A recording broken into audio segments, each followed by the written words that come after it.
Hi guys, it's Ruby. So today I'm going to talk about some emotional things I've been going through as a update and kind of a cry for help. But before that, I'm going to start with a positive, and I'll try and end with a positive because sandwich. um, so to get started, the positive thing today. When I told my friend that I recently met, it was my second time meeting him today in person. We've been talking for a while. But when I told him I had a cold, he was just like, "Oh, okay, can I do anything for you?" And then he just like lists off like a few things that he would do and stuff. I was just like, "Sure, okay, that'd be great." And then he comes and he has bags from Target, and he has a Starbucks tea that is like helpful for like your throat and stuff.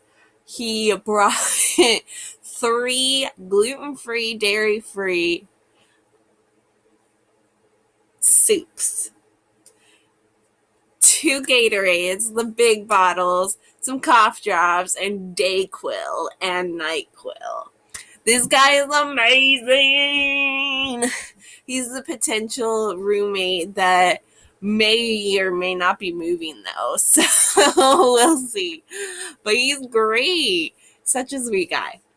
There's the positive. Isn't that great? More people like him in the world be great. That'd be amazing. Saint. So into the what I'm going through. Lately, I've been feeling very alone. I am physically alone 24/7 for the most part because I don't work. I don't have anything to do. I don't have friends in the area. I don't drive, so I can't go places. I walk to the park or to the store when I do. So I'm very alone. I'm isolated. I'm in a not so nice place. I'm I'm thankfully moving out pretty soon because it's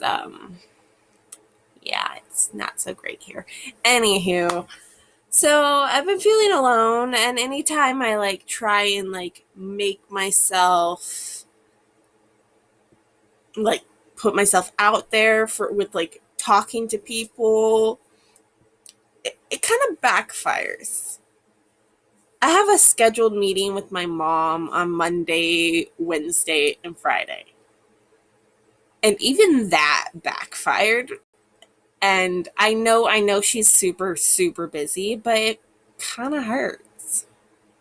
And I know a lot of stuff is going on with the house. I mean, at the house. So I get it, but it still hurts. It's still painful. And anytime I do call her, I feel like I'm an outsider interrupting a different family's event or dinner or family time. Me, my mom's daughter, feeling like an outsider. But it just gets reinforced, my loneliness, feeling like an outsider, feeling like I don't fit in anywhere, gets reinforced by things that a lot of people don't have control over. I know I have control over my feelings, and I'm working with that. I do try and get the positives and less negatives, but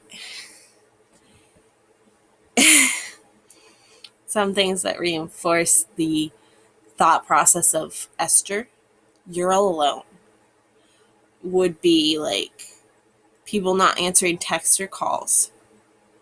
That gets to me.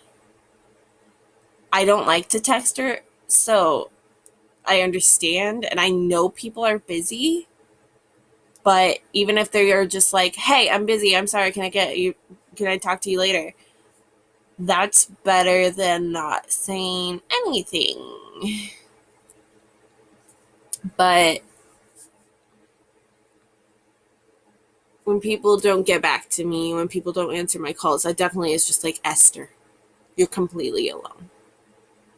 And it just kind of reinforces that. And it's frustrating because it starts getting my paranoid thoughts going and stuff like that.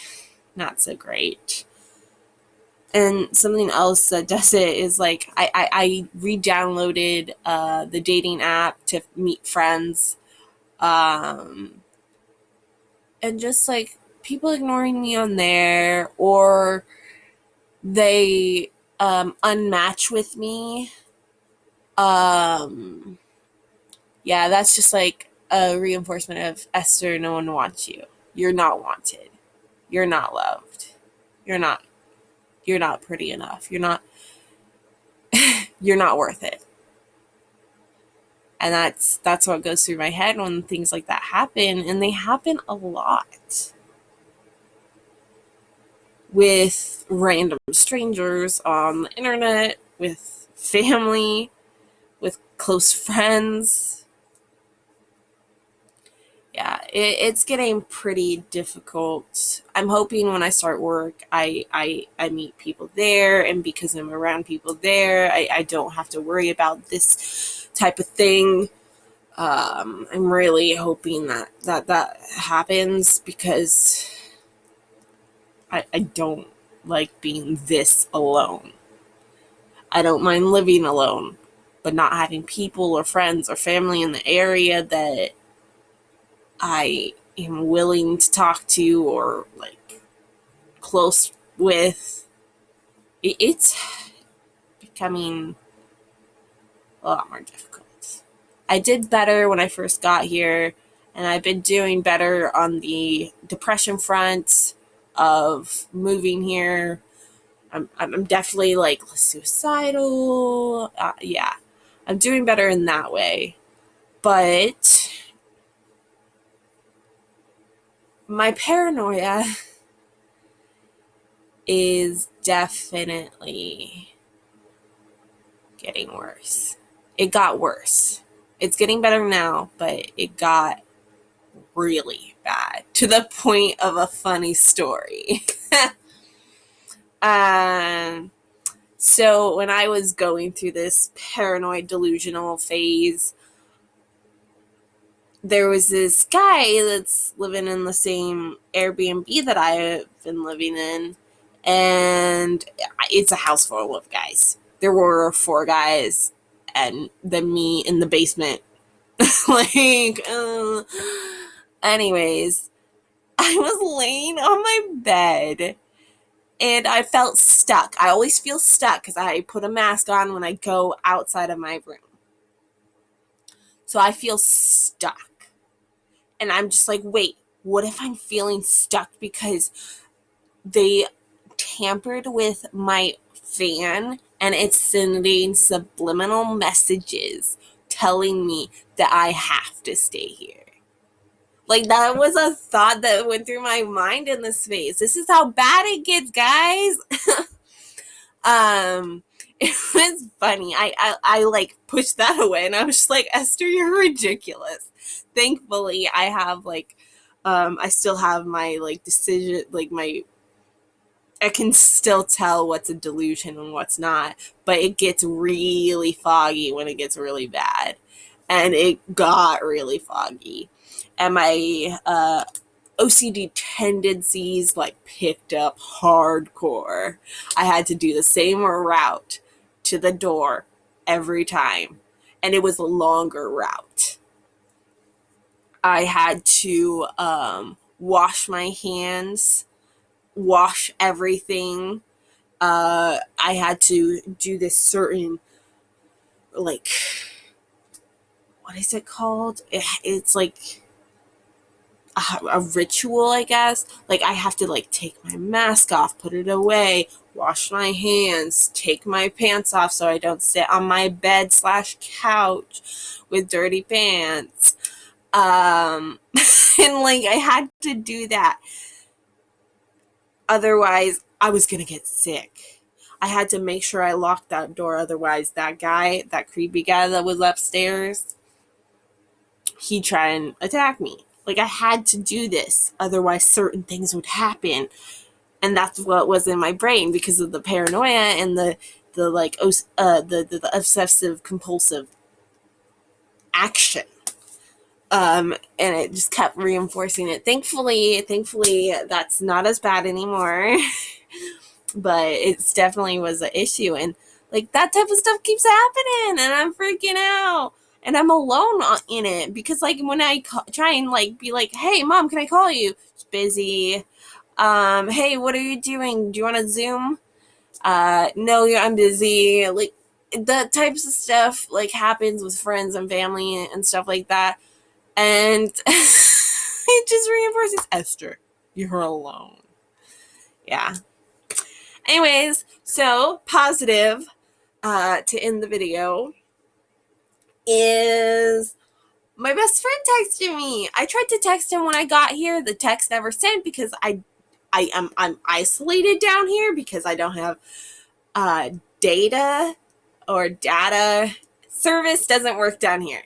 And so, anyways, but yeah, that was a different issue. But my best friend texted me. Yeah.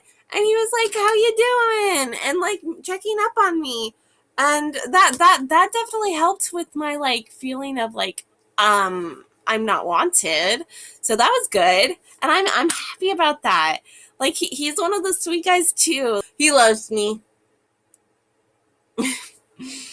Anyways, thanks for watching this video. If you watched the whole thing, I'm gonna say bye to you now.